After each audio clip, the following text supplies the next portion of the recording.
Now, welcome to part 12 of my story that will, in a way, both carry on the Star Wars sequel trilogy or continue the journey of some of its characters, while also sort of rewriting or undoing the story of the sequels at the same time.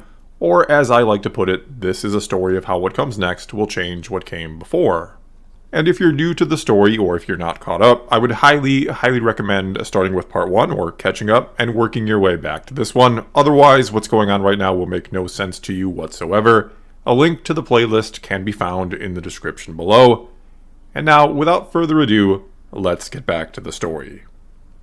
We begin with a quick montage of events, where we see Ahsoka Tano on the planet Corvus encountering the Mandalorian, or Din Djarin, and telling him to take Grogu to the planet Tython in order to, hopefully, be able to reach out to a Jedi who can train him, before we then see Ahsoka holding her white lightsabers to the neck of the Magistrate, demanding to know where Grand Admiral Thrawn is. Then we're taken across the galaxy, to the inside of an ancient and ruined Jedi temple on a cold and mountainous world, where in a dimly lit chamber we see Finn seated cross-legged with his eyes closed, encircled by small rocks that hover a few feet off the ground all around him. Watching nearby then, relaxing against the mostly broken remains of a pillar, is Luke Skywalker, and we immediately get the sense that days, if not weeks, have gone by since we last saw Finn training. Moments later then we see Mara Jade enter the chamber and, watching Finn and looking mildly impressed, she walks up to Luke and comments quietly, "He's come a long way in a short amount of time." Luke agrees with a nod of the head and then says, keeping his eyes on Finn, "The Force is strong with him." He then looks at Mara and finishes, "As it is strong with you." Mara gives him a slight shake of the head as if she knows what he's trying to get at or imply. Then she says, "If your astromech droid's calculations are correct, this place is going to start to freeze over in the next few days, and then it's going to remain that way for hundreds of years." Luke then lets out a sigh and asks, "Any further luck with the database then?"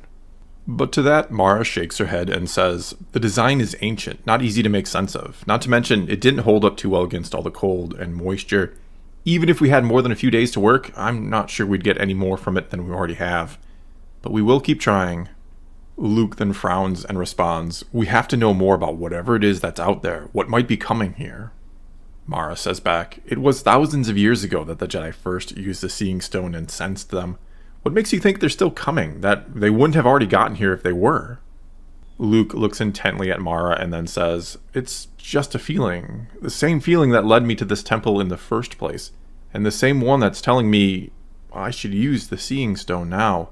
That there's a reason the Jedi didn't destroy this place, that they hid it instead, and that it just so happened to thaw out right when it's needed most." To that, Mara rolls her eyes a bit and says, "You Jedi and your prophecies, always thinking there's a greater reason or purpose behind everything." Luke gives her a curious look and responds, "And what do you believe? That there is no greater purpose? No reason for any of this? That everything is chance?" Mara quickly fires back, "I believe I have control of my own destiny, that I make my own purpose." Luke nods his head a bit as if he understands her perspective, then says, "And what do you believe has led you to here and now, to this place and moment in time? Is this the culmination of all your choices you've made? Or could it be your destiny? Or could it even be that you chose your destiny, that your choices led you here, that they are one and the same?" For a long moment, Mara gives him a blank stare as if to ask if he knows how ridiculous that all sounds. She then shakes her head a bit as if to rid herself of his nonsense before saying, "All I know is if you think it's your destiny to use that Seeing Stone, the one that, may I remind you, apparently many Jedi went mad using when they connected with whatever these things are out there, then you deserve the fate that's likely to befall you." Luke simply says back, "We have to know what's coming, to be ready for it." But Mara quickly corrects, "What might be coming? Besides, have you forgotten all about the fact that Palpatine is back? That the Empire is reforming right under the nose of the New Republic?" Luke responds, "I haven't. Believe me, I haven't. But what if something worse is coming?" Mara snaps back, "That's not going to matter if Palpatine destroys you and your fledgling Jedi Order before they ever possibly show up." Mara then finishes by looking at Finn, Luke's only student. Luke, also looking at Finn, says, "Part of the reason I want to use the stone is to maybe find others, to finally start to truly rebuild the Order, to pass on what I have learned." Luke shakes his head and continues, "You were right. I can't think of myself as the last Jedi of an old order. I have to think of myself as the first one of a new order. I have to trust in myself, trust in the Force, that I will get this right, and that the order I build will be able to stand against anything and everything that threatens the people of this galaxy, that it will find and keep the balance for 1,000 more generations. Without another word then, Luke starts to walk away, and Mara quickly calls out, "Just where are you going?" Luke simply responds, "I told you, I've made up my mind. I'm going to use the stone." He then turns to go again, but Mara springs forward and grabs him by the arm to stop him. Luke turns, first looks down at her hand on his arm, then up into her eyes. Luke gives her a calm expression and says, "Don't worry, I'm going to be fine. I'm making a choice and embracing my destiny all at the same time." Mara then quickly, almost angrily, shakes her head and lets go of his arm. She then says, "I'm not worried about you. I'm worried that Finn is going to lose his teacher already. Remember, looking out for him is the reason I'm still here." To that, Luke says back, looking like he completely believes her, "Of course it is. Why else would you still be here?" Luke again turns and starts to walk away, heading in the direction of the chamber far below the surface where the Seeing Stone is. After she again glances at Finn, who is still meditating with rocks floating around him, oblivious to the conversation they just had, Mara lets out a curse under her breath and heads off after Luke. That's when we're taken elsewhere in the galaxy and see a fleet of a dozen or so Star Destroyers all in the middle of deep space somewhere. We're then taken on board one of them into a very dimly lit detention cell that has, oddly enough, a few small trees within it, and clinging to the branches of these trees are small lizard-like creatures. But these things are not alone in the cell, for laying on the floor of it, very slowly coming to as if he's been unconscious for some time, maybe even days, is Ezra Bridger. And as soon as he gets his wits about him, we see a look of panic take hold of him, and he has this face of someone who is trying to draw breath, only to find there is no air in the room. That's when we and Ezra hear a voice, the voice of Rey, though behind it are the words and mind of Palpatine. And to Ezra it says, "Rather disconcerting, isn't it, to not feel the Force after you've grown so accustomed to it always being there?" That's when from the shadowy corner of the room, we see Rey emerge, giving a look of mock pity to Ezra. "What have you done to me?" Ezra demands. "Me? Nothing," Rey begins, glancing at one of the lizard-like creatures in the trees. "It's the Ysalamiri. They are doing this to you. They're fascinating little creatures discovered by your friend Thrawn. For you see, they evolved on a world where they were hunted by Force-sensitive predators, and thus developed a defense mechanism that clouds the mind of any in their proximity, making them feel like they've lost their connection to the Force." Rey smiles from ear to ear and finishes, "We wouldn't want you trying to flee into the world between worlds now, would we? Not until you're ready to take me with you, that is." Ezra defiantly shakes his head and says, "That'll never happen." But Rey, or Palpatine, continues to smile and says, "Oh, I think you could be made to change your mind. Just like you willingly turned yourself in to stop the suffering of those creatures, you will willingly help me to stop the suffering of your people, the people of your homeworld." Ezra, suddenly looking fearful, then asks, "What are you talking about?" Rey explains, "You see, the reforged Empire is nearly ready to reveal its presence to the New Republic, and I can think of no better place to show off our renewed might than with an attack on Lothal." Briefly, Ezra gets angry, really angry, and his hands ball into fists like he's going to charge at Rey and attack. Instead, he quickly regains his composure and says, "I'll never show you the way in. With that type of power, you'd only destroy everything."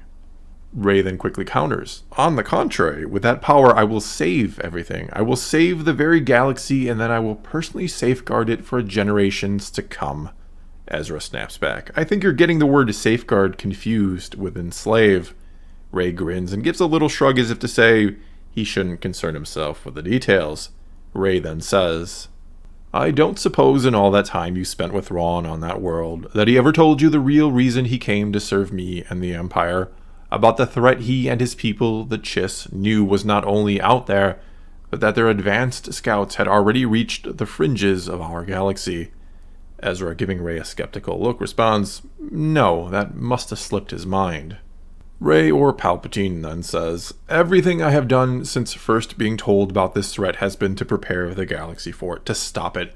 And I have done much in secret, much still lays in the shadows, ready to defend us against it. including a fleet of specially equipped Star Destroyers being constructed on the Sith world of Exegol. Ezra shakes his head and says, "And why are you telling me all this? To what, convince me that you've actually been acting out of benevolence this whole time? That you're only trying to save the galaxy, not conquer it for yourself?" Rey turns from Ezra and very slowly begins to pace about the room as she says, "For 1,000 years the Sith had remained hidden, plotting and planning, waiting for the right moment to reveal ourselves and rule once more. And it was a moment I finally seized upon. It was I who finally destroyed the Jedi and brought true order to the galaxy once more. And I will not have that all ruined by an enemy that has no place here."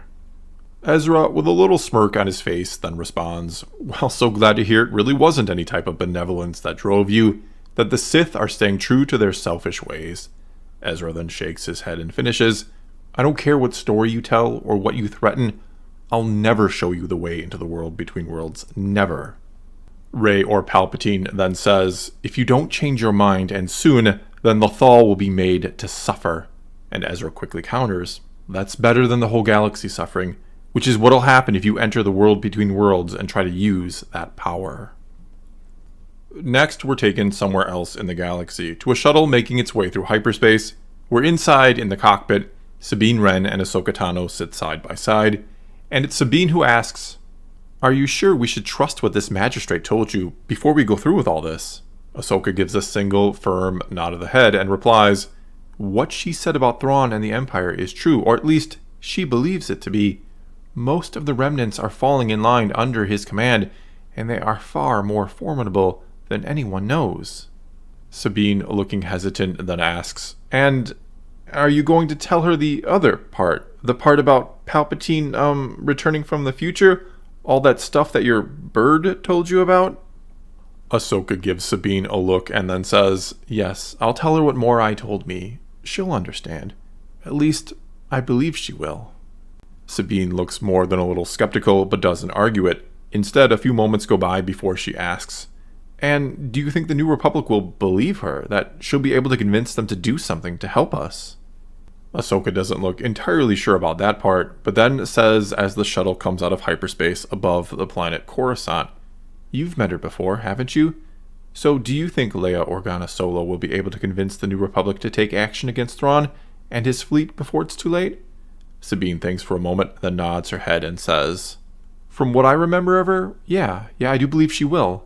Sabine then looks at Ahsoka intently as she continues, "But if she can't, if she and the New Republic refuse to help us, then I'll go and bring back Ezra by myself if I have to. I'll face the whole damn Empire if I must." Ahsoka, seeing all the emotion in Sabine's eyes, only responds, "I understand, but fear not, you will not be alone. As I said before, we will save Ezra." We're then taken ever so briefly to the planet Tython, where we see a montage of events that starts with Grogu using the Seeing Stone and ends with him being captured by the Empire. Before we're again in the ancient Jedi Temple on a cold, mountainous world, where in a chamber far below the surface, where the walls are speckled with kyber crystals, and in the center of the room, surrounded by inscriptions on the floor, is another Seeing Stone, we see Luke and Mara Jade standing next to each other, and it's Mara that says, "Are you sure about this?" Luke says nothing in return. Instead, he nods his head and steps onto the Seeing Stone and takes a seat at the center of it. Mara, looking a little nervous, takes a couple steps back, and a few moments later, after Luke shuts his eyes and begins to concentrate, a shimmering blue energy field of sorts forms all around him, emitted somehow from the Seeing Stone. For several minutes then, Luke sits there and all seems well. He looks completely fine, at peace even. But suddenly, something starts to happen, and his face, eyes still closed, begins to twitch and contort with pain. A few more seconds go by, and suddenly he's crying out in agony, which is when Mara rushes forward and tries to reach her hand through the energy field, but cannot. As Luke continues to cry out as if he's being tortured, Mara takes her lightsaber, ignites it, and begins to beat on the barrier with it, but to no avail. For a few long moments, she stands there looking at Luke through the barrier helplessly. Finally, she shuts her eyes and seems to reach out through the Force and reaches out to Luke, trying to connect with his mind. When she finally does, for a moment, her face too contorts in pain, and she seems to be resisting the urge to cry out. Soon enough, though, Luke's eyes open, and when they do, the barrier instantly disappears. Mara then rushes forward and helps Luke to his feet and off the Seeing Stone. She then asks him, "What did you see?" Luke shakes his head as if it's too much to process or explain. He finally then says, "So many things. The past, the present, the future."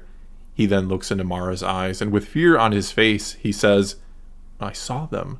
They're coming. Some of them are already here." Mara then asks, "What are they?" But Luke only shakes his head and says, "I'm not entirely sure, but we have to rebuild the Order. It's the only hope for the galaxy." He then looks Mara square in the eyes and says, "But we have to stop Palpatine first." Mara frowns and then says, "We. Stop saying we." But Luke doesn't respond to her. Instead he says, "The child, the one Poe told me about, the one like my former Master Yoda, the one you were after for the Empire. I heard a call he left in the Force, and I think I can find him.